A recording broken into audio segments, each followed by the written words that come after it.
रुक्मिणी रम्यवाणी सदैव विठ्ठलं चिंतया महायोगपीठे तटे भीमरथ्या वरं पुण्डलीकाय धातुं मुनीन्द्रे समागत्य तिष्ठं तमानन्दकन्दं परब्रह्मलिङ्गं भजे पाण्डुरङ्गं पाण्डुरङ्गकरू प्रथमो नमन पाण्डुरङ्गकरू प्रथमो नमन पाण्डुरङ्गकरू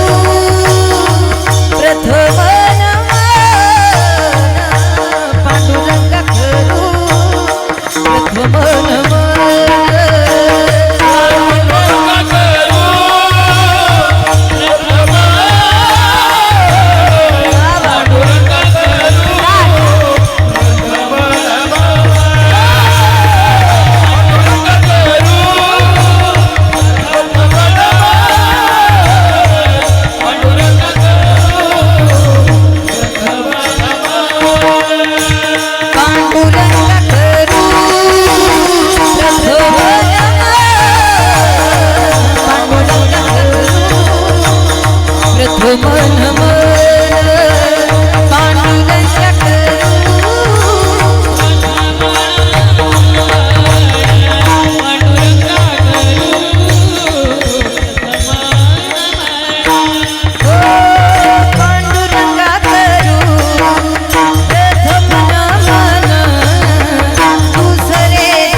समाधिस्थमूर्तिं भजे ज्ञानदेवं नमो ज्ञानेश्वरा नमो ज्ञानेश्वरा नमो ज्ञानेश्वरा नमो ज्ञानेश्वरा नमो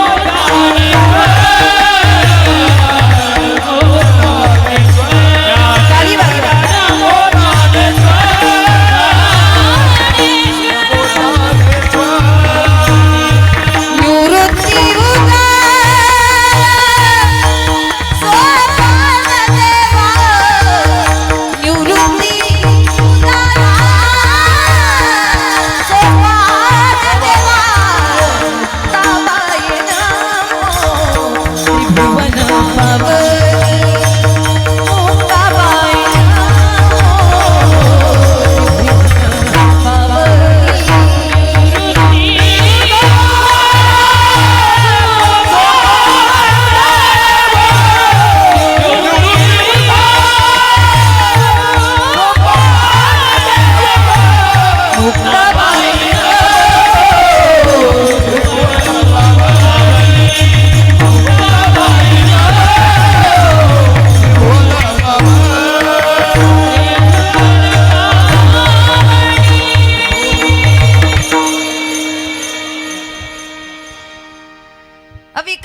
शुद्ध्याय नित्याय परमात्मने सदैक रूप रूपाय विष्णवे सर्वजिष्णवे यस्य स्मरण मात्रेण जन्म संसार बंधनात् विमुच्यते नमस्तस्मै विष्णवे प्रभु विष्णवे ज्ञानेशो भगवान विष्णु निवृत्तिर्भगवान हरः सोपान भगवान ब्रह्मा मुक्ताख्या ब्रह्मचित्कला अलंकापुरी पुण्यभूमी पवित्र तिथे नादतो ज्ञान राजा सुपात्र तया आठविता महापुण्य राशी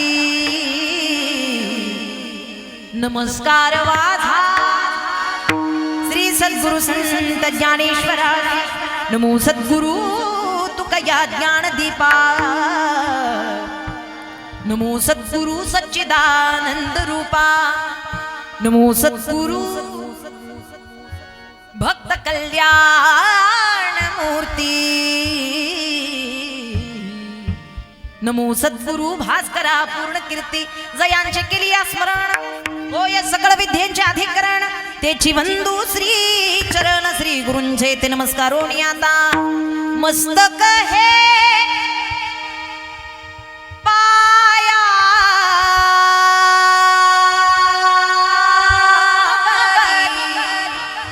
मस्तक हे पाया वरिया वारकरी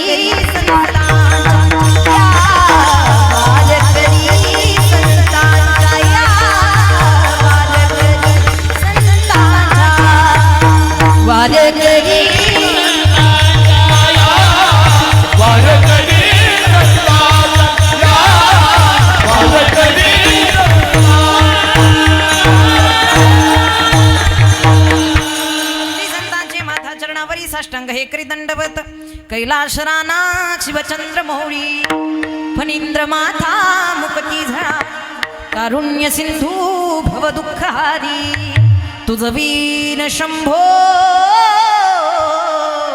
मज कोण तारी विठ्ठल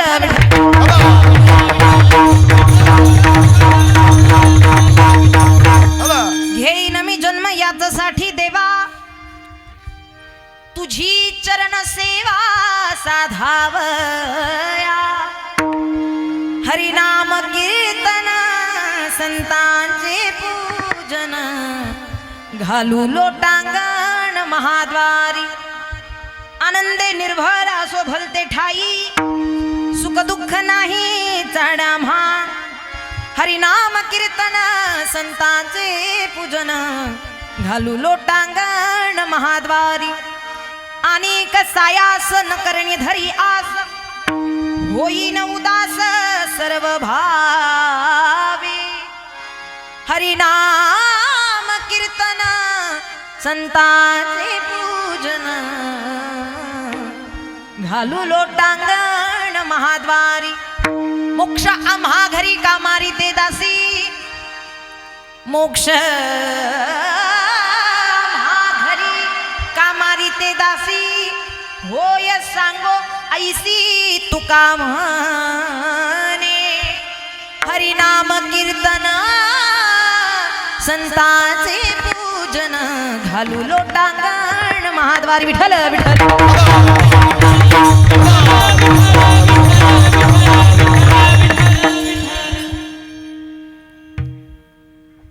प्रस्तुत प्राप्त प्रसंगी प्राप्त स्थळी श्री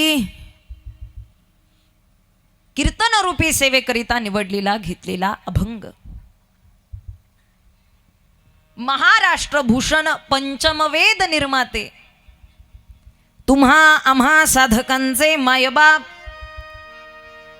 आणि अज्ञानी जड जीवाचा उद्धार करण्याचं सगळ्यात सोपं साधन ज्या महात्म्यांनी आपल्यापर्यंत पोहोचवलं असे महान संत जगद्वंदनीय जगद्गुरु वैराग्य मूर्ती देहू निवासी संत श्रेष्ठ तुकोबर आहे. अजी जगद्गुरु श्री संत तुकाराम महाराज यांचा 5 चरणांचा अभंग कीर्तन रूपी सेवेकरिता निवडलेला आहे. विठ्ठल विठ्ठल.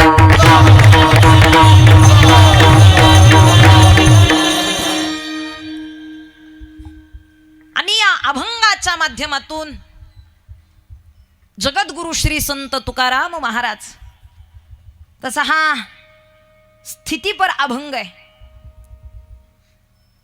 परंतु या अभंगाच्या माध्यमातून तुकोबारायांनी प्रतिज्ञा सुद्धा प्रकट केलेली आहे भगवंतासमोर. कसली प्रतिज्ञा? आपण अनेक प्रकारच्या प्रतिज्ञा ऐकलेल्या आहेत, पण आजची जगद्गुरु तुकोबारायांची भगवंताला केलेली ही प्रतिज्ञा, भगवंतासमोर केलेली ही प्रतिज्ञा फार विलक्षण आहे. जगद्गुरु तुकोबाराय या अभंगाच्या माध्यमातून भगवंताला सांगतात, देवा मी हा जन्म घेईन, जरी दुःख रूपी असला, जरी कितीही कष्ट देणारा असला आणि कितीही व्याधीतून असला तरी देखील मी पुन्हा जन्म घेईन. पण कशा करिता घेईन? घेईन मी जन्म याच साठी देवा, याच करिता. काय कारण? तुझी चरण सेवा साधावया, तुझी सेवा साधण्याकरिता, तुझ्या चरणांची सेवा साधण्याकरिता. फक्त एवढंच करेन का? तर नाही. या जन्माला प्राप्त झाल्यानंतर हरिनाम कीर्तन, संतांचे पूजन, घालू लोटांगण महाद्वारी, अशा स्वरूपानं मी भक्ती करेन. आणि या भक्तीच्या क्रमामध्ये आम्ही कुठे जरी असलो तरी आनंद आणि निर्भर अशा स्वरूपाचं आमचं अस्तित्व असेल. आम्हाला सुखाची आणि दुःखाची काही पर्वा राहणार नाही. आनंदे निर्भर असो भलते ठाई, सुख दुःख नाही चाडा म्हा. अपेक्षा नाही आम्हाला इतरांच्या सेवेचा किंवा इतर साधना करण्याची काही इच्छा सुद्धा नाही, आणि आम्ही त्याबाबत काही कष्ट सुद्धा घेणार नाही. अनेक सायास न करीन धरी आस, आम्ही मात्र होईन उदास सर्व भावे. उदास अशा अवस्थेमध्ये तुझ्या चरण सेवेसाठी आम्ही तत्पर राहू. आणि मोक्षप्राप्ती जर तू म्हणत असेल मोक्षप्राप्तीचं, तर मोक्ष आम्हाला प्राप्त करून घेण्याची गरज नाही. का? मोक्ष आम्हा घरी कामारी ते दासी, होय संगोईसी तुका म्हणे विठ्ठल विठ्ठल.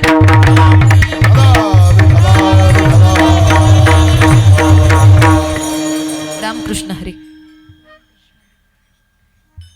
रुसल्या का काय? कोणी बोला ना झालं. रामकृष्ण हरी. आता तुमचा हप्ता थकला त्यात माझी चूक काय? आता तुम्ही अपात्र ठरला असाल, केवायसी पूर्ण झालं नसेल, त्यात माझी चूक काय? या आल्यापासून आशा बघते. माझ्याकडे तसलं काही खातं नाही, मग त्यातलं मी काही सांगू शकणार नाही. पण होईल, तुम्ही पात्र होताल आणि येईल तुमचाही हप्ता. निदान ज्यांचा आला त्यांनी तरी हसा. ऐका, रामकृष्ण हरी ही परिचयाची सुरुवात आहे. रामकृष्ण हरी, रामकृष्ण हरी.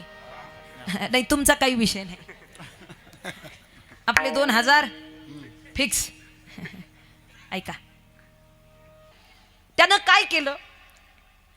त्यानं स्वतःला लपवलं आणि आपल्याला प्रगट केलं. काय केलं भगवंतानं? स्वतःला झाकून ठेवलं आणि आपल्याला प्रगट केलं. मग आपण काय करायचं या प्रसंगी? या कीर्तनात, भजनात किंबहुना परमार्थ करत असताना आपण स्वतःला झाकायचं आणि त्याला प्रगट करायचं. वाजवा ना तर काय, निवांत वाजवा. आपल्याला काही गडबड आहे का? वाजू वाटल्या तर मोकळ्या मनानं वाजवा. बरं, माझ्या कौतुकासाठी वाजवायच्या नसतील तर वाजवू नका. बरं ठीक आहे, नका वाजवू नका. पण ऐका, सुरुवातीलाच विनंती करते, आमच्या कौतुकासाठी कुणी सुद्धा टाळी वाजवू नका, पण स्वतःच्या उद्धाराची टाळी मात्र चुकू नका. करे टाळी बोला मुखी नाम करी टाळी बोला मुखी नाम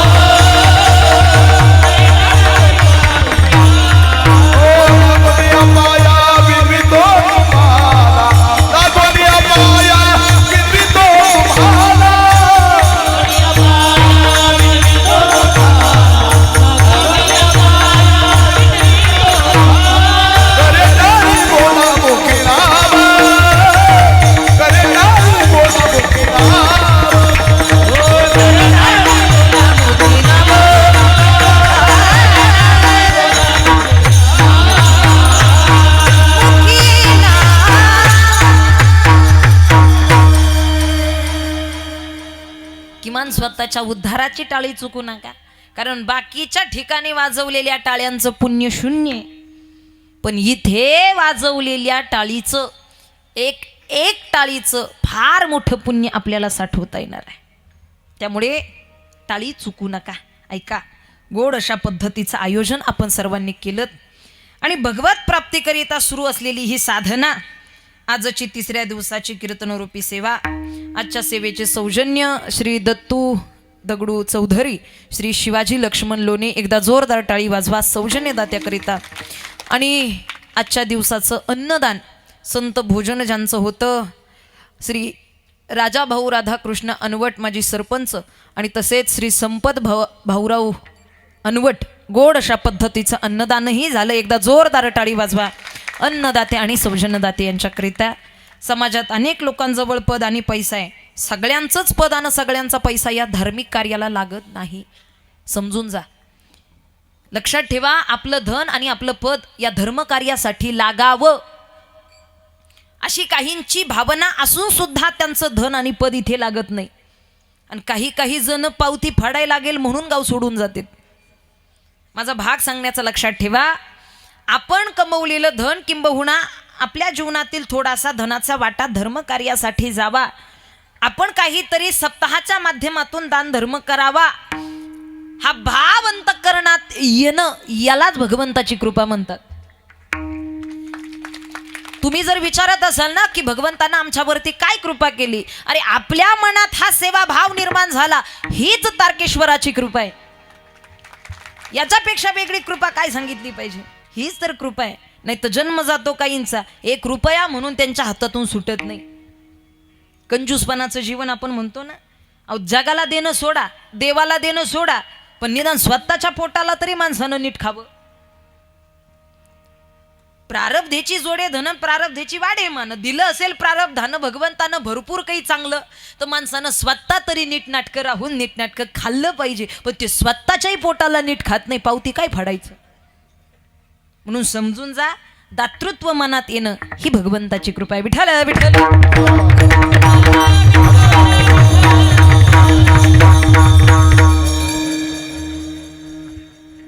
जगद्गुरु श्री संत तुकाराम महाराजांचा 5 चरणांचा अभंग. घेईन मी जन्म याचसाठी देवा, तुझी चरण सेवा साधावया, हरिनाम कीर्तन संतांचे पूजन, घालू लोटांगण महाद्वारी. जगद्गुरु तुकोबाराय या अभंगाच्या माध्यमातून मी जन्म घेईन ही प्रतिज्ञा भगवंतासमोर करतायत. मुळात आपण जर सगळ्यात पहिला प्रश्न उपस्थित केला तर जन्म घेणं एवढं सोपं आहे का? जन्म घेणं एवढं? ज्या जन्माबद्दल आतापर्यंत इतक्या ओव्या, इतके अभंग, इतके श्लोक आपण दुःख म्हणून सांगितलेले की तो दुःख रूप आहे. जन्म घेणे लागे वासनेच्या संगे. बरं, नुसतं जन्म घेणं ही प्रक्रिया नाही, हे ठेवा. नुसतं जन्म घेणं ही प्रक्रिया नाही, तर जन्माच्या आधीपासून जीवाला दुःख भोगावं लागतं. ही जन्माची जर प्रोसेस आपण पाहिली ना तर लक्षात येईल आपल्या, हे किती दुःखदायी आहे, हे किती त्रासदायक आहे, याच्यामध्ये किती वेदना भोगाव्या लागतात, किती दुःख भोगावं लागतं.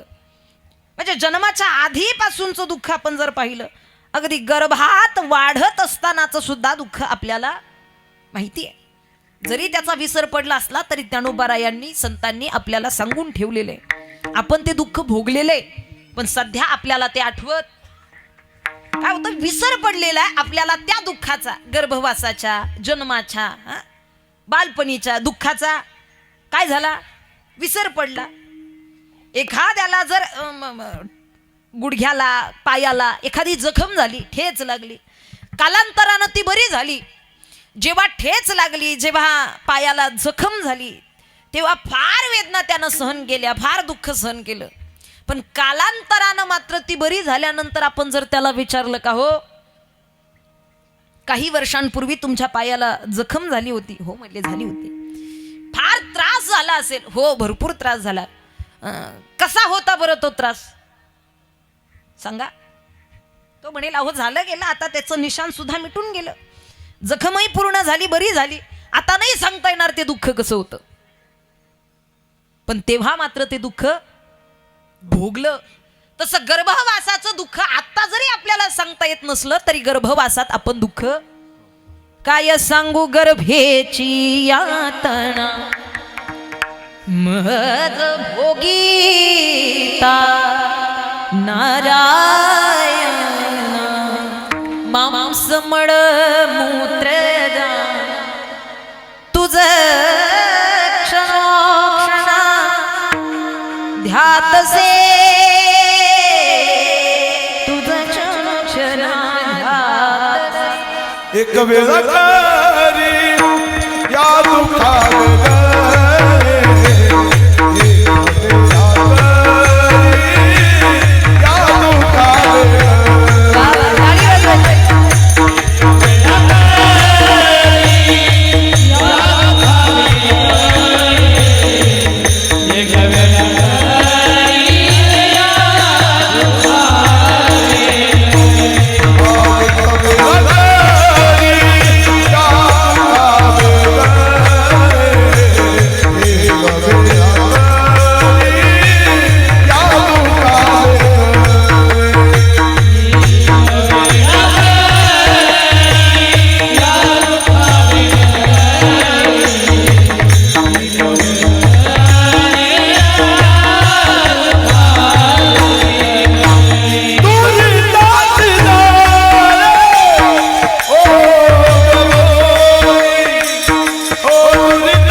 गर्भवासाचं दुःख जरी अनुभवलेलं असलं तरी आता ते आठवत नाही. पण खऱ्या अर्थानं फार मोठं दुःख. कारण हा देह नाशिवंत याची रचना फार गोड पद्धतीनं सांगितलेली. मळमूत्राचा बांधा वरी चर्म घातीयले कृमी कीटकांचा सांधा रव रव दुर्गंधी रे अमंगळ तिचा बांधा स्मरे हरिहारा शरण जागी गोविंदा परिये दे मदालसा सोहम जोरे बारा परिये दे मदालसा सोहम जोरे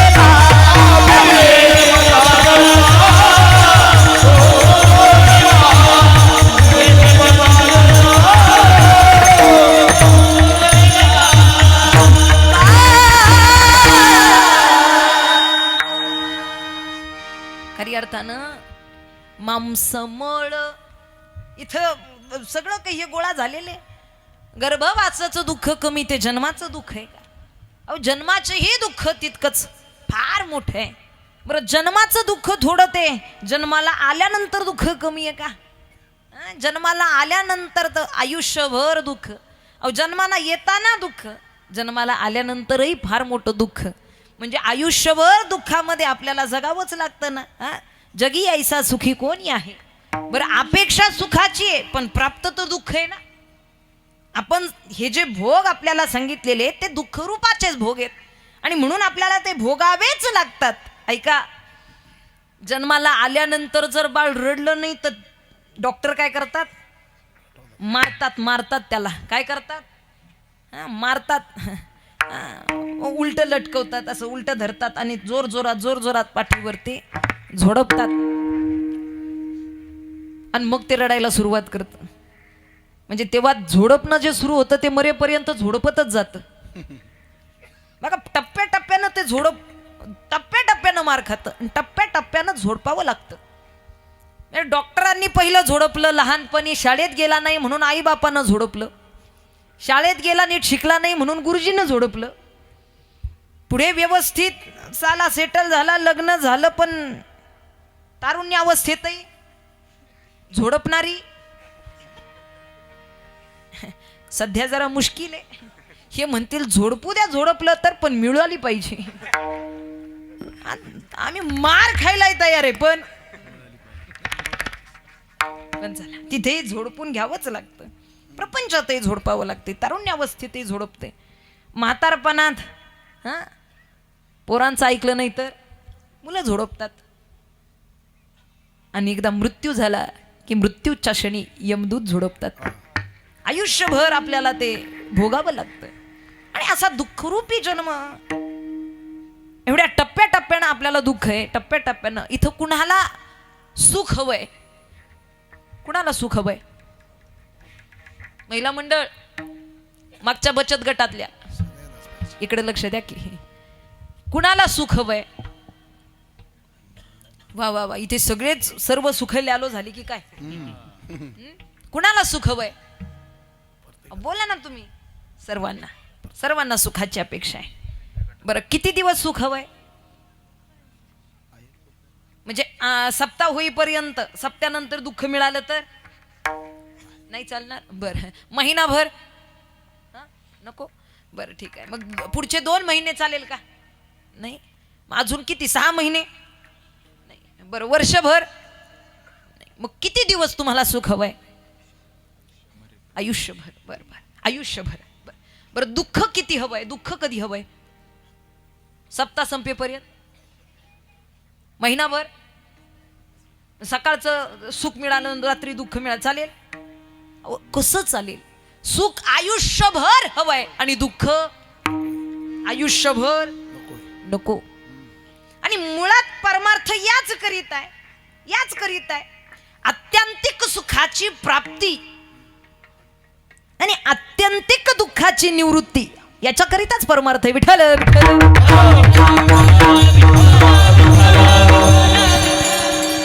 परमार्थ करतो म्हणजे कशाकरिता? जीवाला सुखाची अपेक्षा आहे आणि ते शाश्वत सुख प्राप्त करण्याच्या उद्देशानं हे तळमळतं. आणि आत्यंतिक सुख प्राप्त करण्याकरिताच भगवंताला शरण जातं. भगवत प्राप्ती करून आपल्या जीवनामध्ये शाश्वत सुखाची अनुभूती प्राप्त होईल आणि दुःखाची निवृत्ती होईल, ही भावना आहे. पण जगद्गुरु तुकोबाराय मात्र या प्रसंगी जरा वेगळं बोलून दाखवतात. त्यांची प्रतिज्ञा याच्यापेक्षा थोडी विरुद्ध आपल्याला ऐकायला मिळते. आपण जन्म मिळायला नको म्हणून प्रार्थना अनेक वेळा ऐकलेली आहे. जन्म मिळायला नको म्हणून अनेक वेळा आपण प्रार्थना केलेली आहे. यातून एकदा मुक्त कर. आता सांगितलं एक वेळा करी एकदा या दुःखातून मला मोकळं कर. का? किती वेळा जन्माया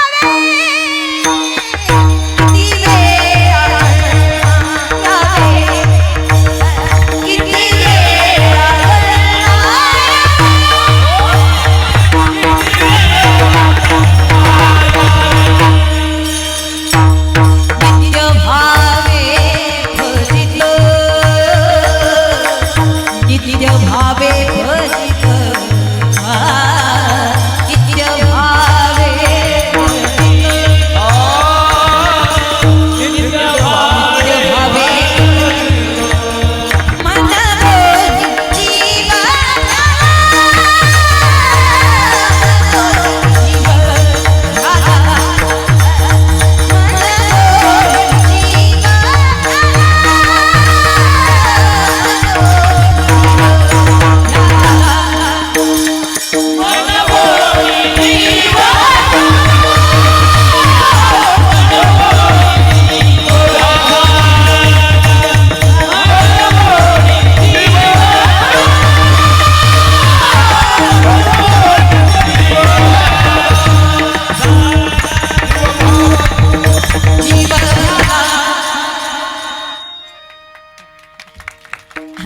असू दे.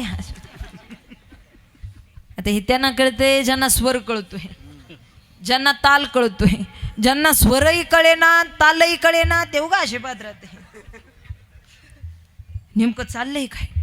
कधी कधी आम्हाला प्रश्न पडतो आमचा स्वर चुकला का काय, पण त्यांच्या ध्यानात येत नाही. हे कीर्तन झाल्यावर कळते. विठ्ठल विठ्ठल.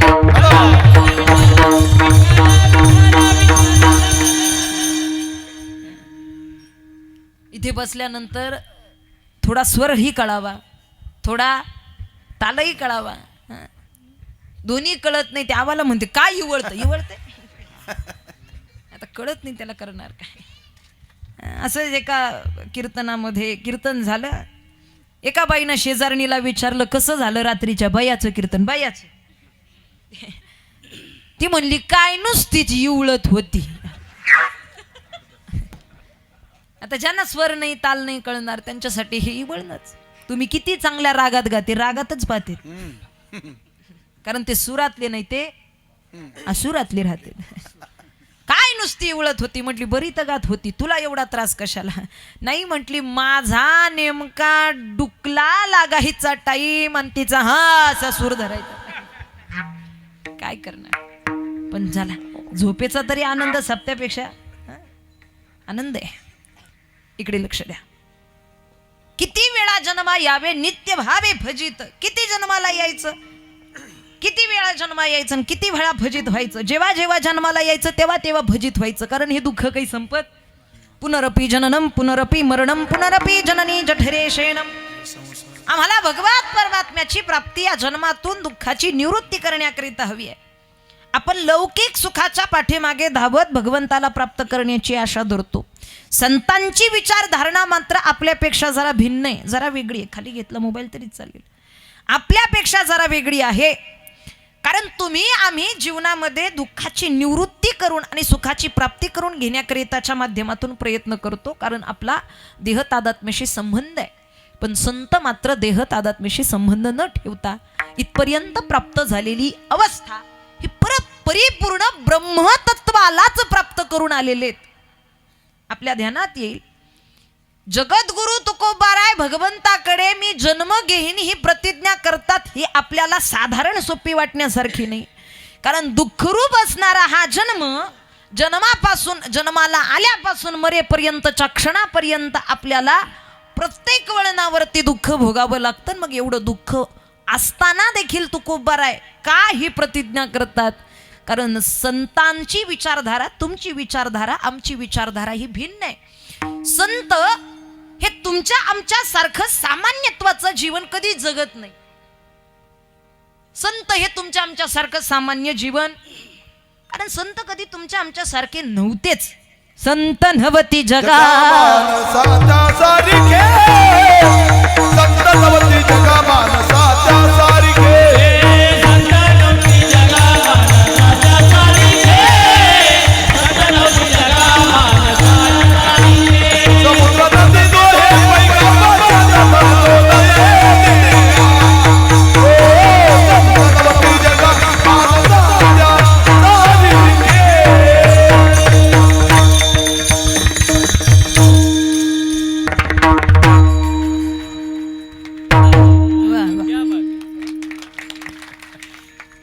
समुद्र नदी नोहे पैगा पाषाण म्हणून लिंगा.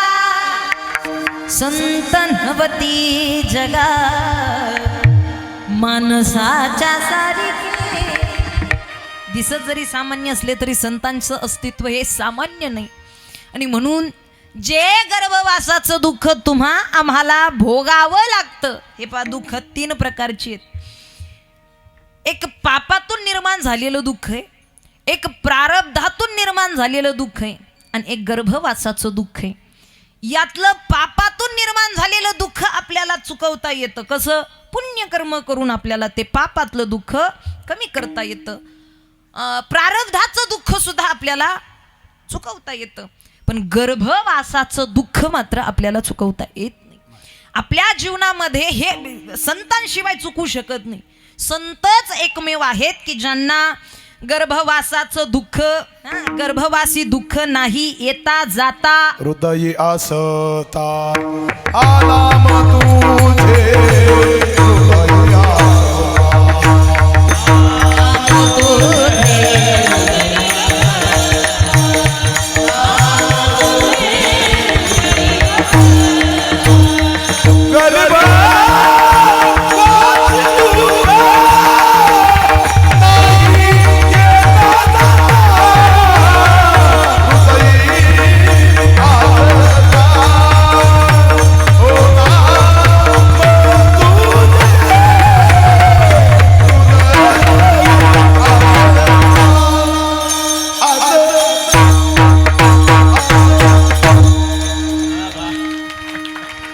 गर्भवासी दुःख नाही येता जाता. तुम्हा आम्हाला ते भोगावं लागतं, पण संतांची अवस्था ती नाही. संतांना ते दुःख तीळ मात्र सुद्धा भोगावं लागत नाही, कारण भगवान परमात्म्याशी त्यांचं तादात्म्य असल्या कारणानं त्यांचा या जन्म मरणाशी संबंधच येत नाही. म्हणून तुकोबारा ही प्रतिज्ञा अगदी मोकळ्या अंतकरणानं करतात अभंगाच्या प्रथम चरण. हे नामी जन्म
घेईन मी जन्म याच साठी देवा, तुझी चरण सेवा साधावया. देवा मी जन्म घेईन, दुःखरूप असलेला जन्म सुद्धा तुकोबाराय आनंदानं सांगतात मी जन्म घेईन. बरं सोपं नाही, ही ताकद संतांचीच आहे आणि ही वाणी संतांनीच वापरावी, संतांनीच वापरावी. जन्म घेईन मी, स्वतः घेईन, इथे मी शब्द वापरलेला आहे. कारण जन्म घेणं काही आपल्या हातात नसतं. मी सुरुवातीला सांगितलं जन्म घेणे लागे.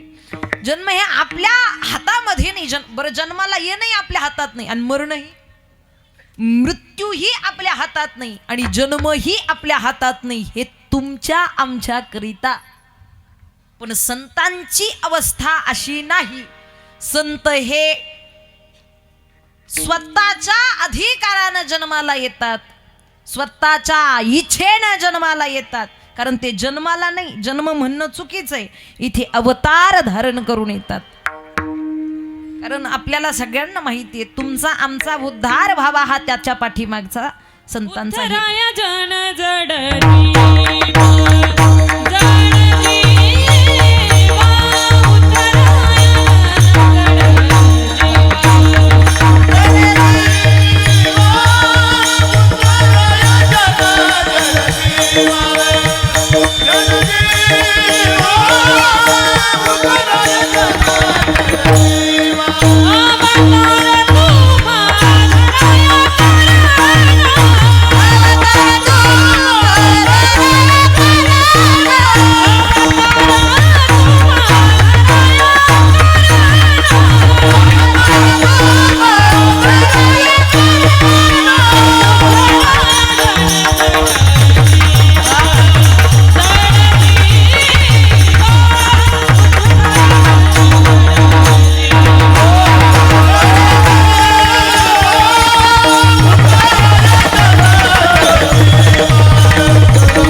संत अवतार धारण करून येतात का? उद्धरया जन, उद्धरया जड, उद्धराया जीवा. जन, जड आणि जीव यांचा उद्धार व्हावा. बरं, नुसतं उद्धार व्हावा एवढंच नाही, संत परोपकाराचं जीवन जगतात. उपकार करतात संत. कुणाकुणावरती? संत भगवंतावरती उपकार करतात, संत धर्मावरती उपकार करतात, संत वेदावरती उपकार करतात, संत जीवावरती उपकार करतात. सगळ्यांवरती उपकार आहे संतांचा. आणि म्हणून खऱ्या अर्थानं संत हे अवतार धारण करून येतात, भगवंता समवेत येतात, भगवंता समवेत जातात. त्यांच्यासाठी तुमच्या आमच्या जीवनाचे नियम लागू पडत. ऐकताय ना तुम्ही? त्यांच्या जीवनाकरिता आपले नियम लागू पडत नाही, आपले नियम आपल्याकरिता. संतांना ते लागू होत नाही. बघा, काही काही नियम सरकारने जे लागू केलेत ते सामान्य जनाला लागू पडतात, अधिकारी माणसाला ते लागू, अधिकारी माणसाला ते टोल फास्ट हे सगळं आपल्याकरिता. पण एखादा जर त्या कार्यातला त्या क्षेत्रातला अधिकारी कोणी असेल तर त्याला टोलही नाही आणि ट्रॅफिकही नाही. आपल्याला सगळं लागतं पण त्यांना मात्र ते लागत नाही. का? कारण त्यांचा तो अधिकार आहे. ऐका, अधिकार आहे. एका अधिकारी माणसाची बदली झाली, कामानिमित्त बाहेर गावी बदली झाली. आणि बदली झाल्यानंतर त्या ठिकाणी त्यांचं नवीन घर, नवीन त्या ठिकाणी सगळा संसार त्यांनी आणला. नवीन घरामध्ये प्रवेश केला. नवीनच लग्न झालं होतं, बायको होती.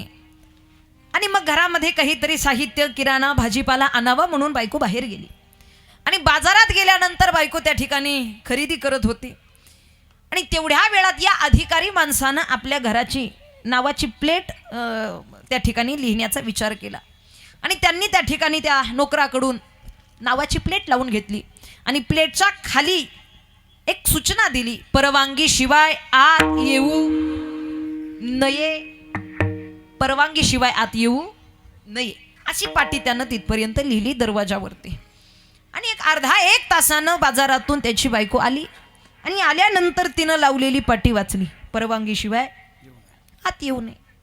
5 मिनिटं झाली, 10 मिनिटं झाली, 15 मिनिटं झाली, बायको तिथंच उभी, दारातच उभी. नवऱ्यानं पाहिलं आणि बायकोनं आवाज दिला, अहो आतमध्ये येऊ का? अगं तो म्हणला, तू का विचारतेस आत येऊ का म्हणून? काय झालं? अहो हे काय, इथे तुम्ही पाटी लिहिले ना परवानगी शिवाय आत येऊ नये. त्यानं कपाळाला हात लावला. अगं बाई, ते बाकीच्यांकरिता, तुझ्याकरिता काय? तुला काय उलट मला आता परवानगी घ्यावी लागेल, मी जाऊ का? तुला काय आतमध्ये येण्याची परवानगी विचारण्याची गरज आहे? तू कधी येऊ शकते आणि जाऊ शकते. ही पाटी तुझ्याकरिता, हा कायदा तुझ्याकरिता, हा नियम तुझ्याकरिता नाही, हा इतरांकरिता. तसं गर्भवासाचं दुःख असू द्या, इतर जन्माचं दुःख असू द्या, इतर काही असू द्या, हे तुमच्या आमच्याकरिता, कारण आपण सामान्य आहोत. पण संतांची विभूती ही सामान्य नाहीये. संत आणि देव याच्यात भिन्नता आपण करू शकत नाही. देवते संत निमित्त त्या प्रतिमा, रूपात भिन्नता आहे, अस्तित्वात भिन्नता नाही, अस्तित्वात भिन्नता नाही. विठ्ठल विठ्ठल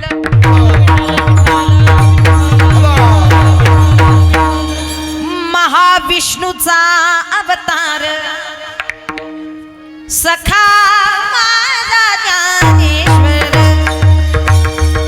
महाविष्णूचा अवतार सखा माझा ज्ञानेश्वर, विष्णूचा अवतार सखा माझा ज्ञानेश्वर, महाविष्णूचा अवतार सखा माझा ज्ञानेश्वर. संतांचं अस्तित्व भिन्न नाही, रूपात भिन्नता आहे. आणि खऱ्या अर्थानं आपल्या जीवनामध्ये आपण त्या गोष्टीचा विचार केला पाहिजे. काही जण संतांना आणि आपल्याला समान समजतात. काय फरक आहे त्यांच्यात आणि आमच्यात, काय फरक आहे त्यांच्यात आणि सारखंच तर आहे, आपल्यासारखंच तर जगले नाही हो, फार मोठा फरक आहे. संत हे प्रयोजनाचं जीवन जगतात. इथपर्यंत आलोत, आम्हाला काय करायचंय, घेईन मी जन्म कशाकरिता, याच साठी देवा कशाकरिता, तुझी चरण सेवा साधावया, तुझ्या चरण सेवेला प्राप्त करायचंय, तुझी चरण सेवा आम्हाला साधायची. घालीन लोटांगण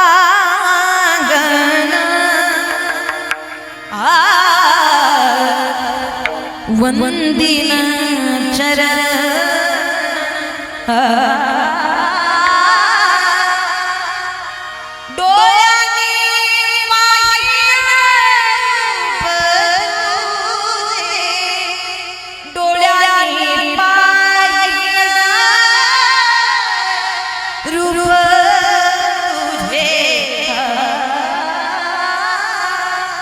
घाली लोटांगण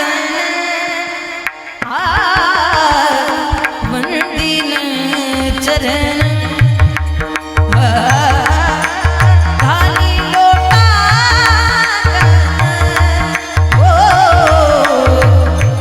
वंदिन चरण, वंदिन चरण, वंदिन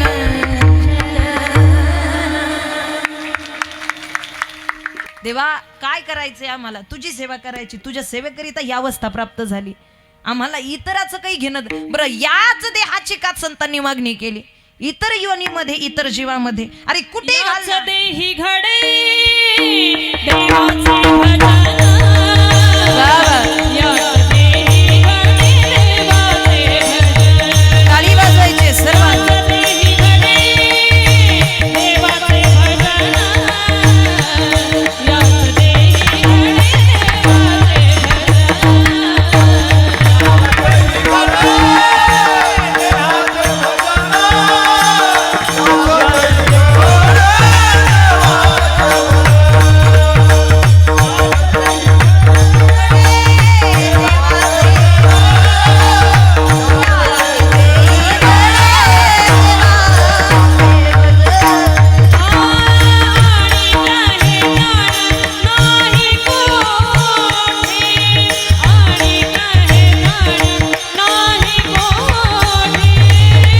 देवाचे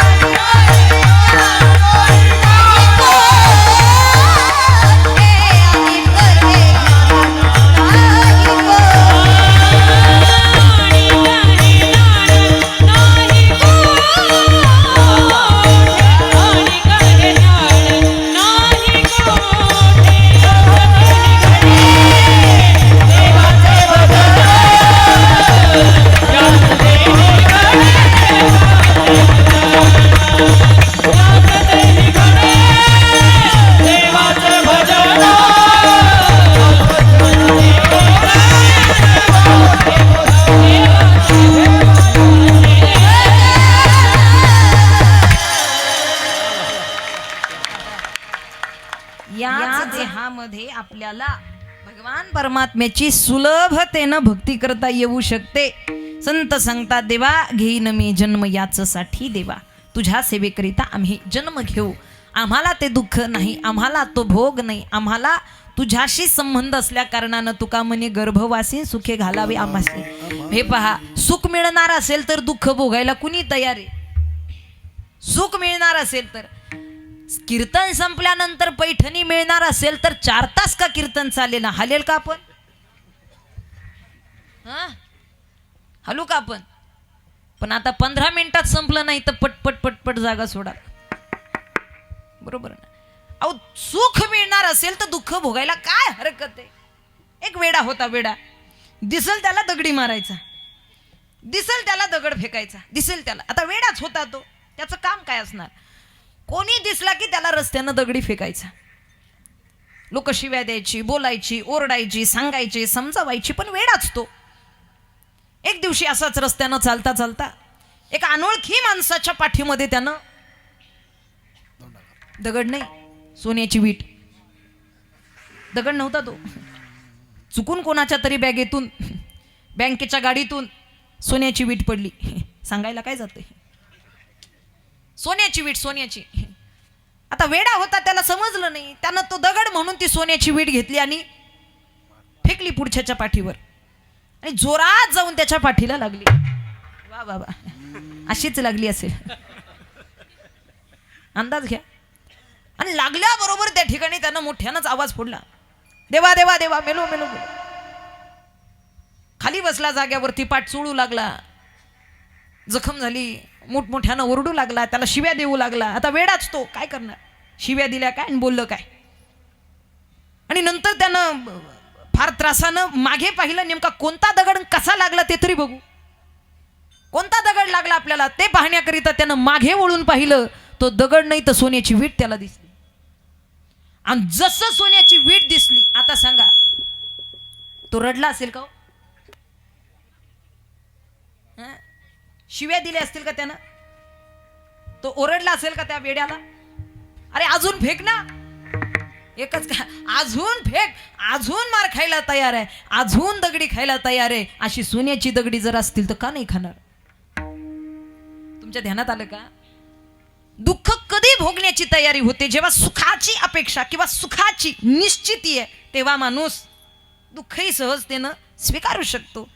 माहिती आहे आम्हाला या जन्मामध्ये भगवान परमात्म्याशिवाय किंबहुना भगवंताचं नामस्मरण, भगवंताचं साधन हेच आम्हाला उद्धारणार आहे. त्यातून आमच्या सुखाची प्राप्ती आहे. सर्व सुख ल्यालो सर्व अलंकार आनंदे निर्भर डुललं तसे तुकोबराय तेच सांगतात की आम्हाला ही अवस्था प्राप्त होते, याची निश्चिती आम्हाला झालेली आहे. मग का नाही आम्ही सांगावं? आमची निश्चिती झालेली आहे. घेईन मी जन्म याच्यासाठी देवा, तुझी चरण सेवा साधा.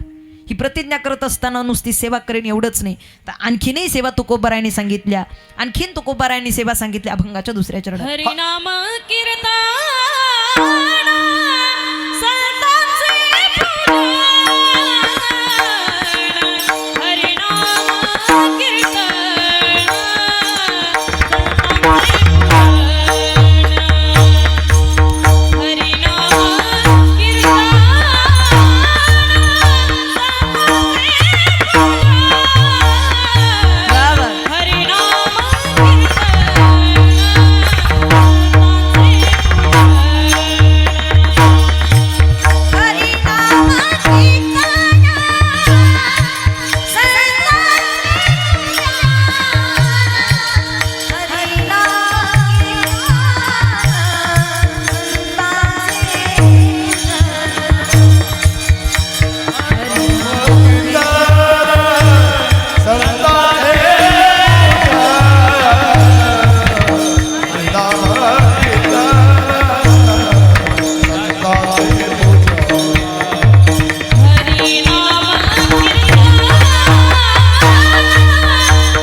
ती एक सेवा आहे.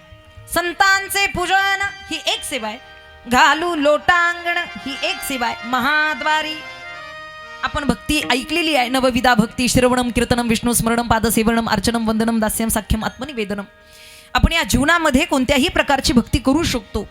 आपण या पद्धतीनं जर भक्त म्हणून दास म्हणून तिथपर्यंत पोहोचलो तर त्याची प्राप्ती काही अवघड नाही. त्याची प्राप्ती किंबहुना त्याची कृपा काहीच अवघड नाही. कारण त्याला या भक्तीमध्ये काय लागतं? अनन्यश्चिंतयंतो माम यजना पर्युपासते तेषां नित्यभियुक्तानां योगक्षेमे वहाम्यहम्.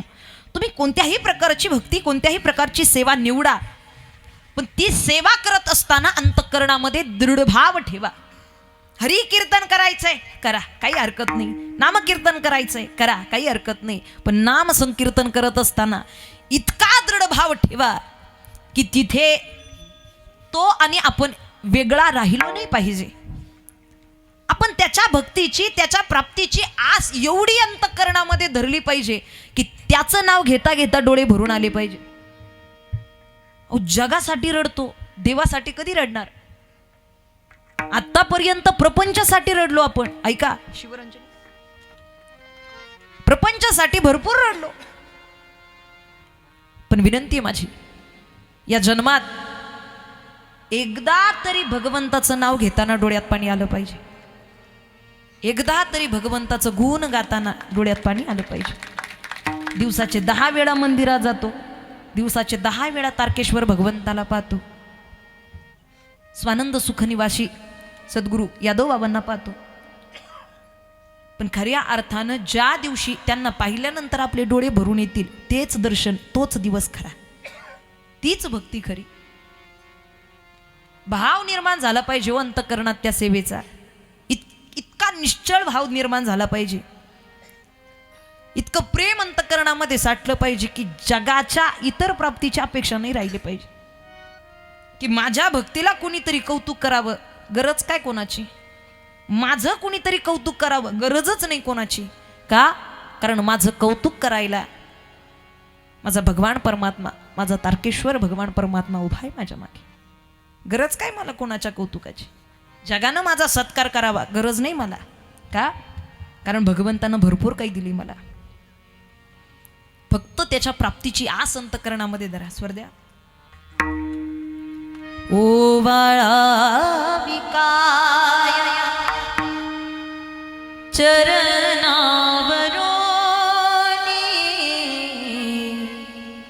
ओवाळा विकाय चरणावरोनी,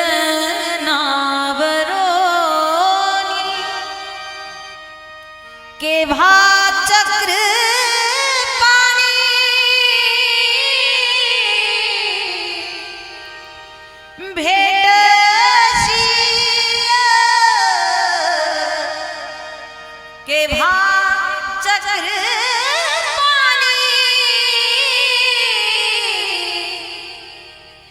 भेटशील बारे पांडुरंगा, केव्हा भेट देशील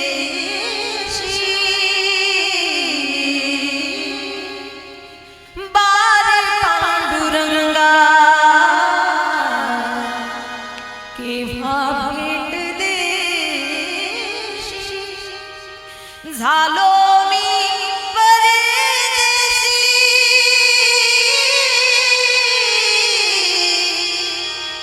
तुझं विना.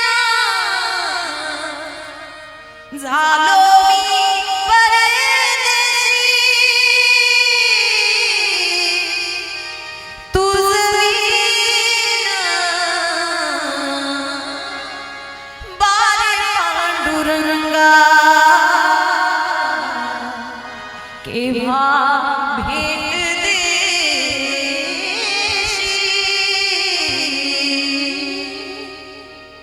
बारे पांडुरंगा. कधी रे देवा भेट देशील, कधी प्राप्त होशील?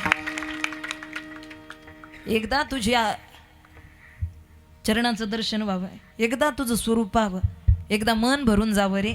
भरपूर काही दिलं आतापर्यंत, कधीतरी तुझ्या प्राप्तीची आस, तळमळ पाहिजे हो भगवंताच्या प्राप्तीची. काही जण आयुष्यात देवाचं अस्तित्वच मानत नाहीत, संतांचं अस्तित्वच मानत नाहीत. आयुष्य जातं, आयुष्य जातं अशा अंधश्रद्धेमध्ये, आयुष्य जातं इतर गोष्टी मानतात पण भगवंताच्या अस्तित्वाला नाकारतात. कुठे तुमचा देव, काय करतो देव, काय केलं त्यानं, आयुष्य गेलं. चाले हे शरीर कोणाची आस सदे, कोण बोलवीते हरीन,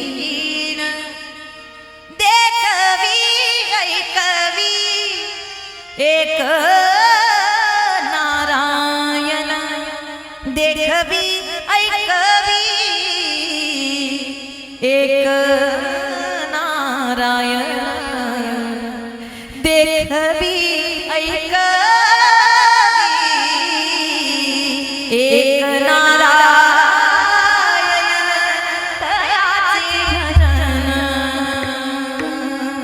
चूर्ण. त्यानं आपल्याला एवढं काही चांगलं दिलं, कधीतरी त्याची धन्यता माना. विठ्ठल विठ्ठल. हरिनाम कीर्तन माहितीये, नामस्मरणाशिवाय उपाय नाही. तुटे भवरोग संचित क्रियमान भोगा, ऐसे विठोबाचे नाम उच्चारिता खंडे जन्म. संतांची चरण सेवा, कारण संत सेवेशिवाय पर्याय नाही. संत सेवाच आपल्याला इथपर्यंत त्याची प्राप्ती करून देणारी. आणि एकदा का संतांची सेवा घडली की जगात इतर कोणाची सेवा करण्याची गरज सुद्धा नाही. संत सेवा ही फार महत्वाची आहे.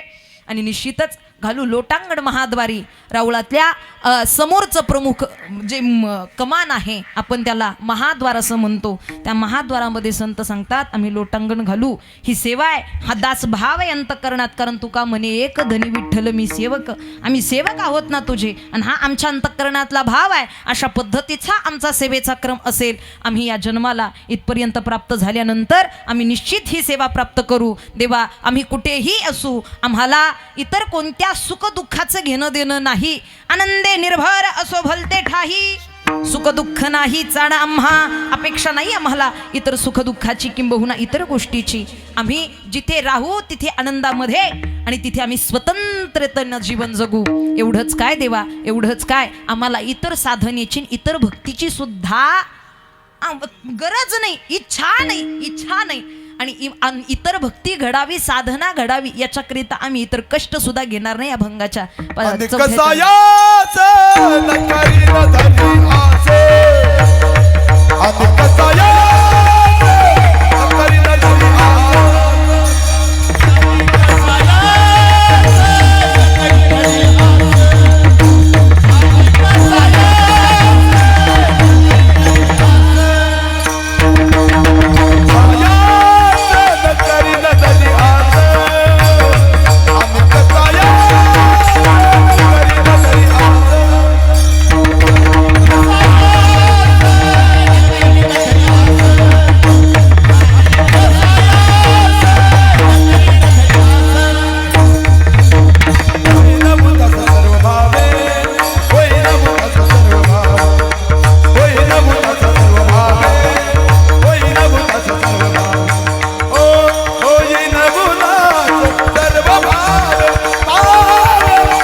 मागचे रुसले का काय झालं. आता अगदी मोजून 5 मिनिटात सेवा संपणारी, जास्तीचा वेळ मी घेणार नाही. तुम्ही म्हणताल आता उरकायचं कसं, मी बरोबर उरकते.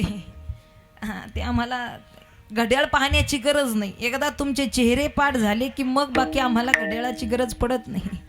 जोपर्यंत टवटवी फ्रेश आहे तोपर्यंत काही नाही. एकदा रेंज हळूहळू कमी झाली की नेटवर्क कव्हरेज क्षेत्राच्या बाहेर जाऊ लागते आणि मग आवाज पोहोचत.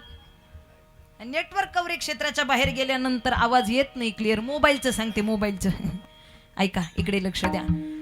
अनेक सायास न करीन धरियास होईन उदास सर्व भावे उदास होईन मी उदास सर्व भावे तेही सर्व भावाने उदास होईल म्हणजे काय होईल नवरा बायकोचं भांडण झालं आणि ते फुगलेन रुसलेन मग उदास झाले असं उदास का नाही नाही नाही एखादी गोष्ट आपल्याला जीवनात प्राप्त झाली नाही मग आपण उदास झालो असं का असं नाही उदास होणं म्हणजे काय तर याचा संबंध सोडून देणं एक विरक्तीचं जीवन संत सांगतात आम्ही एक विरक्तीचं जीवन जगू आम्हाला या सगळ्या जगाशी काही इच्छा काही राहणार नाही आम्ही खऱ्या अर्थानं आमच्या देहाभोवती इतर गोष्टींभोवती काही सुद्धा मीपणाचं माझेपणाचं असं नाव ठेवणारच नाही जे काही आहे ते सगळं तुका मने घालू तयावरी बाहेर वाहू हा संसार देवापायी आम्ही कशी अवस्था आमची असेल तुका म्हणे आम्ही झालो अग्निरूप आणि लागोने दी पाप पुण्यंगा अशा स्वरूपाची आमची अवस्था असेल अशा स्वरूपानं तुकोबाराय सांगतात आनंद या गोष्टीचा आपण सगळेजण उपस्थित आहात ही सेवा हे कीर्तन हा सप्ताह हा धर्मरक्षणाकरिता चाललेला आहे कारण सध्याच्या काळामध्ये आपण खऱ्या अर्थानं स्वधर्माचं आचरण करत जगणं फार महत्वाचं आहे कारण स्वधर्मे निधनम श्रेयः परो धर्मो भयावह इतर परकीय धर्माचं अनुकरण करत असताना एवढा आनंद वाटतोय आज या फॅशनच्या जगामध्ये परकीय धर्माचं अनुकरण करत असताना इतक्या मोकळ्या मनानं आपण ते स्वीकारतो पण स्वधर्माच्या आचरणाची गोष्ट आली की मग मात्र तिथं प्रश्न निर्माण होतात इथे अंग प्रदर्शनाची कपडे घालता आली की काही नाही वाटत चांगलं वाटतं पण डोक्यावरती पदर घ्या म्हटलं तरी आज राग येतो की नाही येत व्यवस्थित कपडे घाला म्हटलं तरी राग येतो स्वधर्माचं आचरण करत असताना आपल्या कारण धर्मानं आपल्याला जगायचे वागायचे बोलायचे नियम दिलेले आहेत खाण्यापिण्याचे नियम दिलेले आहेत आणि आपण त्याचं आचरण करणं या माध्यमातून फार महत्वाचं आहे सध्याच्या काळात संतांनी आपल्याला तो झेंडा इथपर्यंत रोवून दाखवलेला आहे प्रत्येकानं त्याचं पालन मार्ग दावून गेले आधिदया निधी संत ते पालन करा छत्रपती शिवाजी महाराजांच्या भूमीतली माणसं आहोत आपण छत्रपती शिवाजी महाराजांनी अत्यंत फार चांगले संस्कार आपल्यावरती दिलेले आहेत आज प्रतिमेकडे पाहिल्यानंतर राजांचे विचार आपल्या मनात निर्माण झाले पाहिजेत त्याचं अनुकरण आपल्याकडून झालं पाहिजे वाईट वाटतं मला या गोष्टीचं 4-4, 5-5 वर्षांच्या लेकींवरती अत्याचार अन्याय घडतो स्त्री भ्रूण हत्येसारखं स्त्री बलात्कारासारखं स्त्री भ्रूण हत्येसारखं स्त्री बलात्कारासारखं पाप समाजात घडतं आपण जगतोय कोणत्या मातीमध्ये आपण आहोत कुणाच्या लेकी महिला मंडळ माझी विनंती एक स्त्री म्हणून उभी असताना माझ्या समन्वयीन लेकी इथे मला भरपूर दिसत आहेत विनंती आहे माझी प्रत्येक स्त्रीला प्रत्येक मुलीला प्रत्येक आईला आई वडिलांना आपल्या मुलीला चांगलं शिकवावं वाटतं चांगलं घडवावं वाटतं चांगलं शिक्षण द्यावं स्वतःच्या पायावरती उभा करावं भरपूर शिकवा आपल्या लेकीला भरपूर चांगलं शिक्षण द्या भरपूर चांगले क्लासेस तिच्याकडून तिनं करू द्यात स्वतःच्या पायावरती तिनं उभा राहू द्यात चांगल्या पद्धतीनं डॉक्टर हो इंजिनियर हो एखादी चांगली अधिकारी हो एखादी सिने अभिनेत्री हो तिनं काही हो द्या तिची जी इच्छा असेल तिनं समाजात स्वतःच्या पायावरती उभा राहावं तिनं जगात उंच भरारी घ्यावी पण माझी विनंती आहे प्रत्येक पालकांना हे सगळं तिला बनवा पण हे बनवण्याआधी आपल्या धर्माचं आपल्या संस्काराचं रक्षण करणारी एक स्त्री बनवा आपल्या पोराला आपल्या धर्मरक्षणासाठी संस्काराच्या रक्षणासाठी सज्ज करा सावध करा आणि हे आईबापानं त्यांच्या समोर पोहोचवणं सध्याच्या काळाची गरज आहे आपण आपल्या मुलांपर्यंत हे संस्कार पोहोचवणं गरज आहे कारण आपलंच अनुकरण करणारी पुढची पिढी आहे आता फेटा घालणारे मला एकही दिसत नाहीत संपलेच आता राहिले का हो जुनी माणसं जुना काळ गेला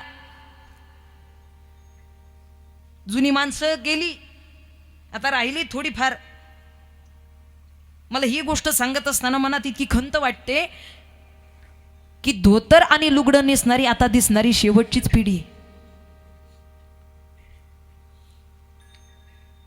आणि फार चांगल्या विचारांची त्यांनी देवाण केली आपल्यापर्यंत कष्टाची भाकरी गोड लागली हो त्यांना म्हणून लुबाडून खायचं त्यांना जमलं नाही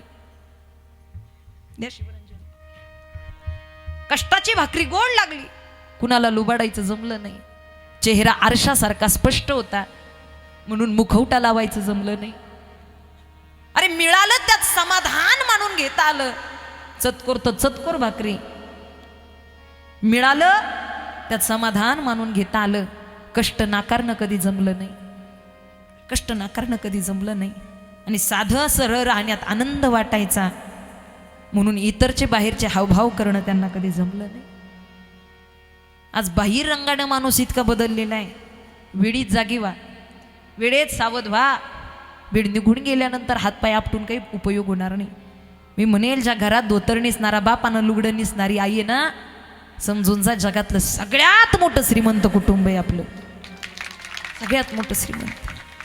कारण ज्या क्षणाला आपल्या घरातून ही जुनी माणसं जातील, तुम्ही भरपूर कमवलेलं असेल, पद धन ऐश्वर्य श्रीमंती सौंदर्य तुमच्याकडे सगळं असेल, पण ही संपत्ती आपल्याजवळ नसेल. हो, ही संपत्ती आपल्याजवळ नसेल.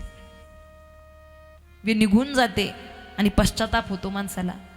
अनेक ठिकाणी आता भुके नाही अन्न मेल्यावरही पिंडदान अशी अवस्था आपण पाहतो.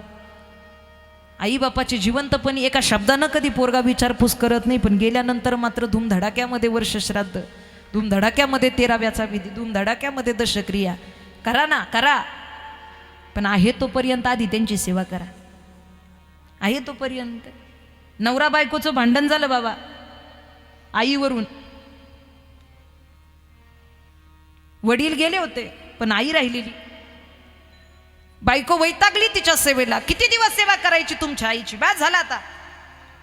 मलाही बाकीची काही कामं असतात की नाही. सकाळी उठल्यापासून झोपेपर्यंत त्यांच्या मागे पुढे करावं लागतं. अहो नीट हाताने खाता येत नाही, एक शब्द बोलला तर ऐकू जात नाही. किती सेवा करायची, बस झाला आता. एकतरी मी या घरात राहील, नाही तर तुमची आई राहील. दरवाजाच्या आडून आईला कानोसा गेला. आईनं ऐकलं त्या सुनेचं बोलणं आणि आहे त्या अवस्थेमध्ये, आहे त्याच कपड्यावरती, आहे त्याच चपलीनं आई बाहेर पडली.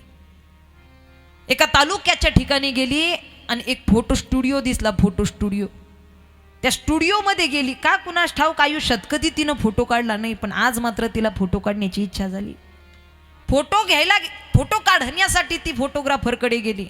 ए दादा एक फोटो काढतोस का रे माझा? त्या फोटोग्राफरनं सांगितलं, आजी काय अवस्था आहे तुमची, कपडे बघा कशी. अहो हे अशा कपड्यात, मळकटलेल्या कपड्यात, तुटलेल्या चपलीत, फुटलेल्या चष्म्यामध्ये तुम्ही फोटो काढणार? अहो जरा व्यवस्थित यायचं.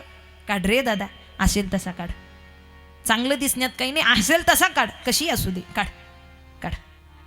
ठीक आहे, फोटो काढला. आजी ही चिठ्ठी ठेवा आणि 2 दिवसानं परत या फोटो न्यायला. 2 दिवसानं. बर, निघून गेली. पण दुर्दैवानं रस्ता क्रॉस करत असताना भरधाव ट्रकनं धडक दिली. पण आहे त्याच जागी आजीचा मृत्यू झाला. आहे त्याच जागी आई गेली. मुलापर्यंत बातमी पोचली, अंत्यसंस्कार झाला, सगळं झालं. आणि त्या आईच्या जवळ ती चिठ्ठी सापडली होती फोटोग्राफरची. 2 दिवसानंतर तो मुलगा त्या स्टुडिओमध्ये गेला. का हो, 2 दिवसापूर्वी अशी या ठिकाणी एक स्त्री तुमच्या जवळ आली होती, एक म्हातारी आजी. हो आली होती, झालाय त्यांचा फोटो तयार आहे. पण तुम्ही कोण? मी त्यांचा मुलगा. मग आई का नाही आल्या, आजी का नाही आल्या? पोरानं सांगितलं त्यांचा ॲक्सिडेंट झाला. इथून फोटो काढून गेल्या आणि त्याच क्षणाला पुढे गेल्यानंतर त्या ठिकाणी ॲक्सिडेंट झाला आणि ॲक्सिडेंटमध्ये त्या गेल्या.